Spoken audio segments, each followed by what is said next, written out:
നമ്മൾ രാത്രി 6:30 ആയപ്പം ബിർള മന്ദിറിലോട്ട് എത്തിയിട്ടുണ്ട്. ഇപ്പോൾ ബിർള മന്ദിറിലെ ഓരോ അവസ്ഥയെന്ന് പറഞ്ഞാൽ ഇവിടുത്തെ ആളുകളുടെ ബഹളമാണ് കേട്ടോ. വൈകിട്ട് 9 മണിക്കാണിത് അടയ്ക്കുന്നത്. അപ്പോൾ അകത്തോട്ടൊന്നും മൊബൈലൊന്നും അലൗഡല്ല. ഇതാണ് ബിർള മന്ദിർ. ഒരു വലിയ മലയുടെ മുകളിലാണ്.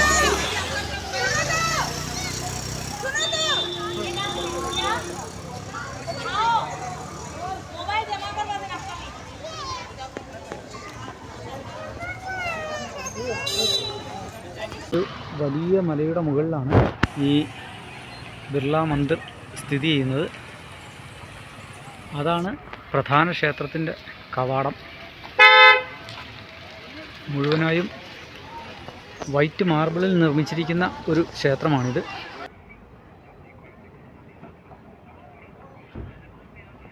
ഇതാണ് പ്രധാന ക്ഷേത്രത്തിലേക്കുള്ള കവാടം. ആ മുകളിൽ കാണുന്നതാണ് പ്രധാന ക്ഷേത്രം. ക്ഷേത്രത്തിൻ്റെ കൊടിമരമൊക്കെ നമുക്ക് ഇവിടുന്ന് കാണാൻ പറ്റും. പക്ഷേ ഉള്ളിലേക്ക് വീഡിയോ അലൗഡല്ല. അതുപോലെ തന്നെ ഞാൻ ആകെപ്പാടെ നനഞ്ഞാണ് വന്നിരിക്കുന്നത്. അതുകൊണ്ട് ഞാൻ ക്ഷേത്രത്തിനുള്ളിലേക്ക് പോകുന്നില്ല. ഇത് നമുക്ക് താഴെ നിന്ന് കയറി വരുമ്പോൾ കാണുന്ന മണ്ഡപങ്ങളാണ്. ഈ മണ്ഡപത്തിനുള്ളിലോട്ടൊക്കെ നമുക്ക് യാത്ര അനുവദനീയമാണ്. അതും ചെറിയ ഉപക്ഷേത്രങ്ങളൊക്കെയാണ്. അതുപോലെ തന്നെ ഈ മണ്ഡപത്തിൻ്റെ അവിടുന്ന് മുകളിലേക്ക് ആളുകൾക്ക് പോകാൻ പറ്റും. അതിനുവേണ്ടിയുള്ളൊരു പാത്ത് വേ ആണ് ആ കാണിച്ചിരിക്കുന്നത്.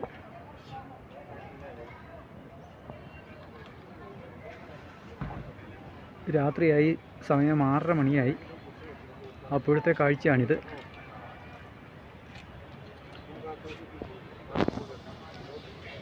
ഹലോ, നമസ്കാരം. ജോപ്പൻ്റെ യാത്രയുടെ പുതിയ അധ്യായത്തിലേക്ക് ഏവർക്കും സ്വാഗതം.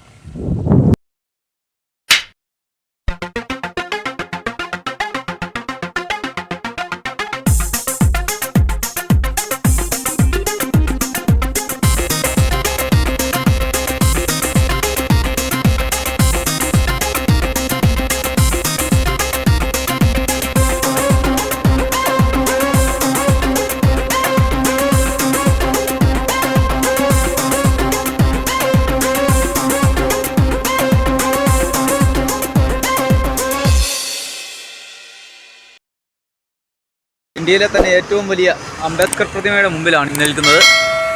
ഇതാണ് അംബേദ്കർ പ്രതിമ. വളരെ മനോഹരമായ പ്രതിമ. ഇതാണ് ഇപ്പോൾ നിലവിൽ ഇന്ത്യയിലെ ഏറ്റവും വലിയ അംബേദ്കർ പ്രതിമ. ഈ ഇവിടുത്തെ നിയമസഭാ ഹാളിൻ്റെ സമീപം കായലിലേക്ക്, ഇത് ഓപ്പോസിറ്റ് സൈഡ് കായലാണ്. കായലിലേക്ക് ദർശനം നിൽക്കത്തക്ക രീതിയിലുള്ള ഒരു പ്രതിമയാണ് നമുക്ക് കാണാൻ പറ്റുന്നത്. ഇതിൻ്റെ ഉള്ളിലേക്ക് കയറാൻ സമയമെടുക്കും. പക്ഷേ നമ്മൾ അത്ര നേരം ഇവിടെ വെയിറ്റ് ചെയ്യുന്നില്ല. ഇന്ത്യൻ ഭരണഘടനയും പിടിച്ചുകൊണ്ട് നിൽക്കുന്ന അംബേദ്കറുടെ വലിയൊരു പ്രതിമയാണ് നമുക്ക് കാണാൻ പറ്റുന്നത്.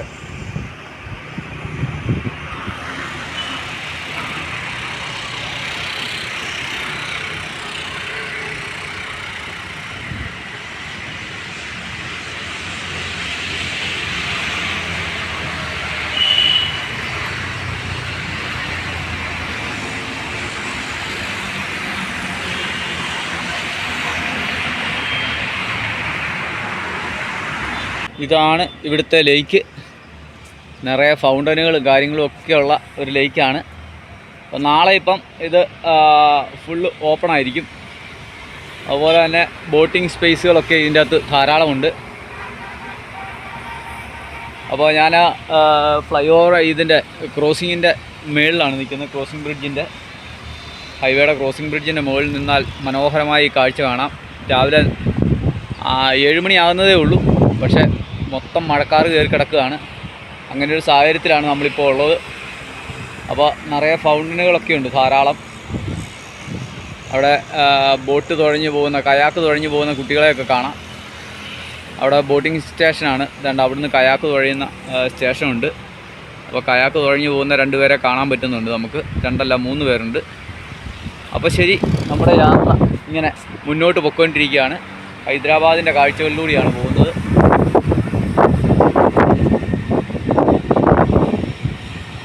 നമ്മുടെ ദേശീയ പതാക പാറിക്കളിക്കുന്നത് നമുക്ക് കാണാൻ പറ്റും കായലിൻ്റെ കരയിൽ.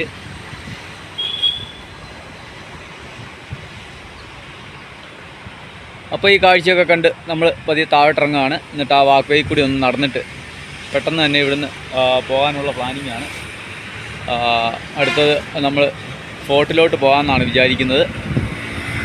ഇവിടെയെല്ലാം വൈകുന്നേരങ്ങളാണ് സജീവമാകുന്നത്. പക്ഷേ വൈകുന്നേരങ്ങളിൽ നമ്മൾ കുഞ്ഞിയുമായിട്ട് വരിക എന്നുള്ളത് വലിയ ബുദ്ധിമുട്ടുള്ള കാര്യമായതുകൊണ്ടാണ് ഞാൻ അതിരാവിലെ തന്നെ എല്ലാ സ്ഥലങ്ങളും കാണാൻ വേണ്ടി ഇറങ്ങുന്നത്. പക്ഷേ വൃത്തിയുടെ കാര്യത്തിൽ വളരെ മോശമായ സ്ഥലമാണ് കേട്ടോ ഈ ഹൈദരാബാദ്.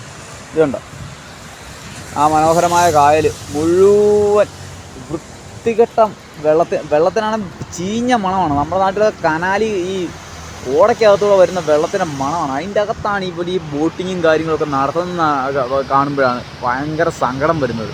ഇത്രയും മനോഹരമായ ഒരു ആകെ ഇവിടെയുള്ള ഒരു ഏക ജലസ്രോതസ്സാണ്. നിങ്ങൾ ഗൂഗിൾ മാപ്പ് സെർച്ച് ചെയ്താൽ കാണാൻ പറ്റും. അതുവരെ ഇത്ര വൃത്തിഹീനമായിട്ടിരിക്കുന്നത് കാണുമ്പോൾ എന്തൊരു കറുത്ത കളറാണെന്നറിയോ. മണം എന്ന് പറഞ്ഞാൽ സർവേ ഓടെ ഇങ്ങോട്ടായിരിക്കും തുറന്നു വെച്ചിരിക്കുന്നത്. എന്നിട്ട് അതിൻ്റെ അകത്താണ് തുള്ളിക്കളിയായിട്ട് ഭയങ്കര സംഭവമാണെന്ന് പറയുന്നത്. ഇവിടെ തന്നെ ഭയങ്കരമായിട്ട് സ്മെല്ലടിക്കാൻ തുടങ്ങി വെള്ളത്തിൻ്റെ. അപ്പോൾ ഇതിൻ്റെ സൈഡിൽ കൂടെയുള്ള നടപ്പ് വളരെ ബുദ്ധിമുട്ടാണ്. അതുകൊണ്ട് ഞാൻ തിരിച്ചു പോവുകയാണ്. നമുക്കതെ കൊണ്ട് താങ്ങാൻ പറ്റുന്നതിൽ അപ്പുറത്തുള്ള മണമാണ്. ദേശീയ പതാക പാറിക്കളിക്കുന്നു. അപ്പോൾ നമ്മൾ യാത്ര തുടരുകയാണ്. ബോട്ടിലോട്ട് നമുക്ക് ഒരു കിലോമീറ്റർ കൂടിയാണുള്ളത്. അപ്പോൾ നമ്മൾ അങ്ങോട്ട് പോവുകയാണ്. ഒരു സിഗ്നലുണ്ട്.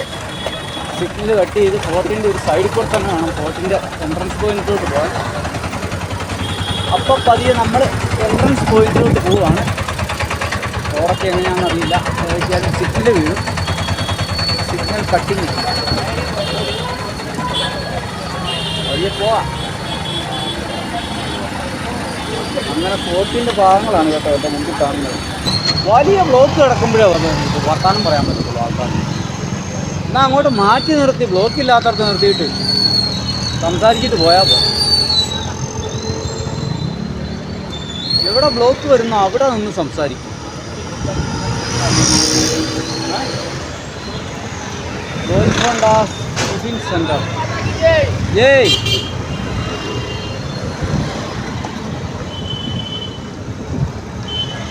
ദേശസ്നേഹമുള്ളൊരു മനുഷ്യനാണ്. ഭാരത് മാതാ കി ജയ് എന്ന് പറഞ്ഞു. നമ്മുടെ നാട്ടിലെ പോലെ ഭാരതമാതാവിന് കാവിക്കൊടിയല്ലെന്നൊക്കെ പറയുവാവും. ദൈവത്തിനറിയാം. അപ്പോൾ ഒരു സൈക്കിളുകൾ കണ്ടിട്ടുണ്ട്. അത്യാവശ്യം നമ്മുടെ വല്ല പണികളൊക്കെ ചെയ്യിക്കാം. പഴയൊരു സിറ്റിയാണ് കേട്ടോ. ഹൈദരാലിയുടെ ഒരു സിറ്റിയാണ് ഹൈദരാബാദിൽ.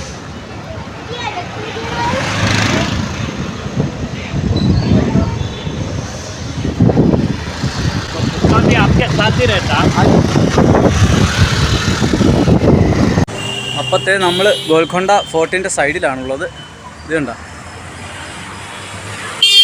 ചുവപ്പ് കളർ കല്ലുകളൊക്കെ അടുക്കിയ മനോഹരമായൊരു കോട്ട. അപ്പോൾ നമ്മൾ സൈക്കിൾ ഇവിടെ വെച്ചിട്ടുണ്ട്. എല്ലാം മൂടിക്കെട്ടി വെച്ചിരിക്കുകയാണ്. കുഞ്ഞി സേഫാണ്. അതുകൊണ്ട് ഇവരെ ഈ കടയിലെ ആൾക്കാരെ ഡെക്കാൻ റോയൽറ്റിയിലെ ആൾക്കാരെ ഏൽപ്പിച്ചിട്ട് ഞാൻ പോവുകയാണ്. ബൈ മേരാ സൈക്കിൾ തേക്കനാ എന്താ ഡെക്കാൻ റോയൽറ്റി. അപ്പോൾ ഗോൽക്കൊണ്ട ഫോർട്ട് ബാലാഹിസാർ ഹൈദരാബാദ്. അപ്പോൾ അവിടെ നിന്ന് നമ്മൾ നേരെ ഫോർട്ടിലോട്ട് പോവുകയാണ്. ഇവിടെ കുറച്ച് മലയാളീസിനെയൊക്കെ നമ്മൾ പരിചയപ്പെട്ടു. രണ്ടുപേരും അതിൻ്റെ തിരിപ്പുണ്ട്. ഇവിടെ ധാരാളം മലയാളികളുള്ള സ്ഥലമാണ് നമ്മുടെ ഹൈദരാബാദ്. അപ്പോൾ ഇപ്പോൾ വെക്കേഷൻ ടൈം ആയതുകൊണ്ട്, അതായത് ഇന്ന് നാളെ ഇൻഡിപെൻഡൻസ് ഡേ ആണ്. ഇന്ന് നമ്മൾ ഇവിടെ എത്തിയതാണ്. അപ്പോൾ ഗോൽക്കൊണ്ട ഫോർട്ടിലോട്ട് ഞാൻ പോവുകയാണ്. അപ്പോൾ ഫോർട്ടിൻ്റെ മുമ്പിൽ തന്നെ നമുക്ക് കാണാൻ പറ്റുന്നത് കോട്ടയുടെ ഒരു കവാടം എന്ന രീതിയിൽ 2 കമാനങ്ങൾ നിറഞ്ഞ ഒരു മതിൽക്കെട്ടാണ്.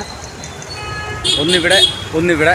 അത് പണ്ട് കാലത്ത് ഇവർക്ക് നമ്മുടെ സോൾജിയേഴ്സിന് താമസിക്കാനുള്ള ഒരു സ്ഥലമായിരുന്നു. ഇത് അതിൻ്റെ ഒരു മതിൽക്കെട്ടാണ്. ഇതിന് മുൻപ് മറ്റൊരു മതിൽക്കെട്ട് കടന്ന് വേണം നമ്മൾ ഇതിനുള്ളിലേക്ക് വരാൻ. അപ്പോഴത്തേ നമ്മൾ മുമ്പോട്ട് പോവുകയാണ്. ഇവിടുത്തെ മുഖ്യമന്ത്രിയുടെ ഒരു പ്രോഗ്രാം നടക്കുകയായിരുന്നു. അപ്പോൾ അതിന് ശേഷമാണ് നമ്മൾ ഇങ്ങോട്ട് വന്നത്. ഇപ്പോൾ ഉള്ളിലോട്ട് പരിപാടിയാണ്. ഇതാണ് ഇവിടുത്തെ ഏറ്റവും വലിയ ശല്യം. അപ്പോഴത്തെ നമ്മൾ ടിക്കറ്റ് കൗണ്ടറിലോട്ട് പോവുകയാണ്. ഇവിടെ നിന്ന് അങ്ങോട്ട് പോയാലാണ് ടിക്കറ്റ് കൗണ്ടർ.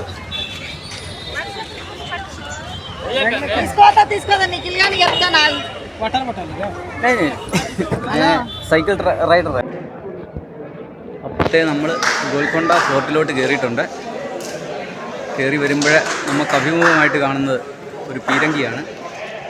കണ്ടോ? ഇന്നിവിടെ പ്രോഗ്രാം ആയിരുന്നുകൊണ്ടാണ് ഇത്രയും പോലീസുകാരൊക്കെ ഇവിടെ ഉള്ളത്. കുറേ പോലീസുകാരാണ്. അപ്പോൾ കയറി വരുമ്പോൾ നമ്മൾ കാണുന്ന ഒരു ചെറിയ ഗസീബോ, അതായത് അന്നത്തെ പട്ടാളക്കാർക്ക് വിശ്രമിക്കാനുള്ള ഒരു വിശ്രമ കേന്ദ്രമാണ്. അപ്പോൾ ഡ്യൂട്ടിയൊക്കെ കഴിഞ്ഞ് പോലീസുകാരൊക്കെ വിശ്രമിക്കുകയാണ്. ഇതാണ് അവരുടെ മിലിറ്ററീസിൻ്റെ അന്നത്തെ മിലിറ്ററിയുടെ വിശ്രമ കേന്ദ്രങ്ങൾ. അതിൻ്റെ മുകൾ ഭാഗമൊക്കെ ചുവരൊക്കെ തകർന്ന നിലയിലാണ്, കാലപ്പഴക്കത്തിൻ്റെ ഇതുകൊണ്ടാണ്. അപ്പോൾ ഇതാണ് ഓവറോൾ ഉള്ള ഒരു ഫോർട്ടിൻ്റെ വ്യൂ. മങ്ങിയ വെട്ടത്തിൽ ഇത്രയൊക്കെ നമുക്ക് കിട്ടത്തുള്ളൂ. കാരണം മറ്റൊന്നുമല്ല, മൂടിക്കിടക്കുന്ന ക്ലൈമറ്റ്. 4-5 ദിവസമായിട്ട് ഇത് തന്നെയാണ് അവസ്ഥ. 2 ദിവസത്തിനുള്ളിൽ അതൊക്കെ മാറുമെന്നാണ് വിചാരിക്കുന്നത്. ഇതാണ് ഈ ഫോർട്ടിലെ പ്രധാന ഒരു ബിൽഡിങ്.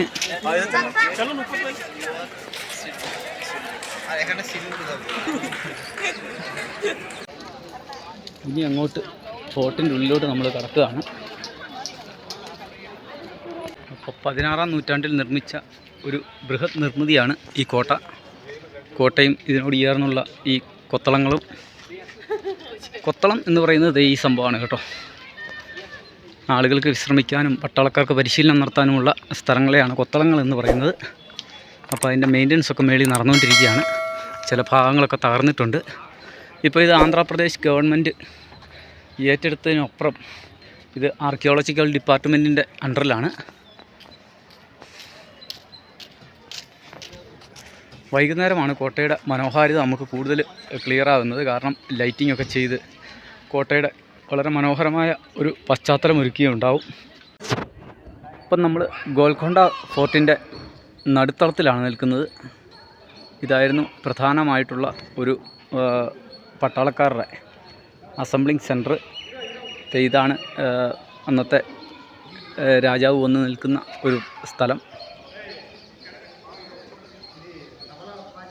ഇതിൻ്റെ കുറേ ഭാഗങ്ങളെല്ലാം തകർന്നു പോയതാണ്. മുകളിലെല്ലാം മെയിൻ്റനൻസ് നടക്കുന്നുണ്ട്. ഇതാണ് കോട്ടയുടെ നടുത്തളം. ഇവിടെ ഇന്ന് പ്രോഗ്രാമൊക്കെ നടന്നിരുന്നതുകൊണ്ട് വലിയ സെക്യൂരിറ്റി ആയിരുന്നു. ഇതാണ് കോട്ടയുടെ ഉള്ളിലേക്ക് കയറി വരുമ്പോൾ കാണുന്ന മറ്റൊരു വലിയ മണ്ഡപം. ഇതിൻ്റെ പണികളൊക്കെ വളരെ വ്യത്യസ്തമാണ് കേട്ടോ.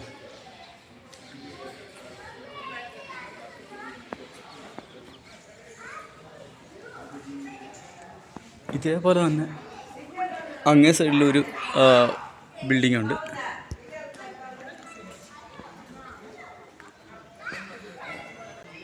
ഒരു കൊട്ടാരം പോലെയുണ്ട്. ഇതിൻ്റെ ഉള്ളിൽ തന്നെ ഒരു താഴോട്ടൊന്നും ഇറങ്ങാനുള്ള അനുവാദമില്ല. ഇതായിരുന്നിരിക്കണം ഇവിടുത്തെ പ്രധാന ഏരിയ. ഇതുണ്ടോ? ഇതൊക്കെ ആളുകളെ പിടിക്കുന്നവരെയൊക്കെ ശിക്ഷിക്കാനുള്ള കല്ലുകളാണെന്നാണ് തോന്നുന്നത്. ഇതിൻ്റെ മുകളിലൊക്കെ ആയിരിക്കണം ഇവരെ കെട്ടിയിട്ടിരുന്നത്.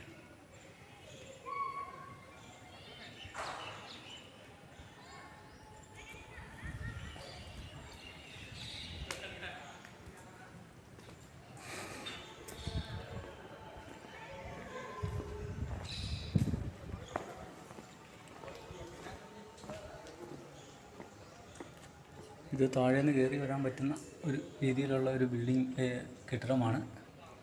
പടയാളികൾക്ക് വിശ്രമിക്കാനുള്ള സ്ഥലങ്ങൾ. അങ്ങേ സൈഡിൽ അത് ഉയരത്തിൽ നിന്നാണ്. അത് വാച്ച് ടവർ പോലെ സെറ്റ് ചെയ്തിരിക്കുന്നു. അതുപോലെ തന്നെ വിശ്രമകേന്ദ്രം മുഴുവൻ വലിയ കല്ലുകൾ കൊണ്ട് പാകിയതാണ്. ഈ മലയിലെ കല്ലുകൾ തന്നെ ഉപയോഗിച്ച് നിർമ്മിച്ചിരിക്കുന്ന ഒരു നിർമ്മിതിയാണ് ഈ വലിയ കോട്ട.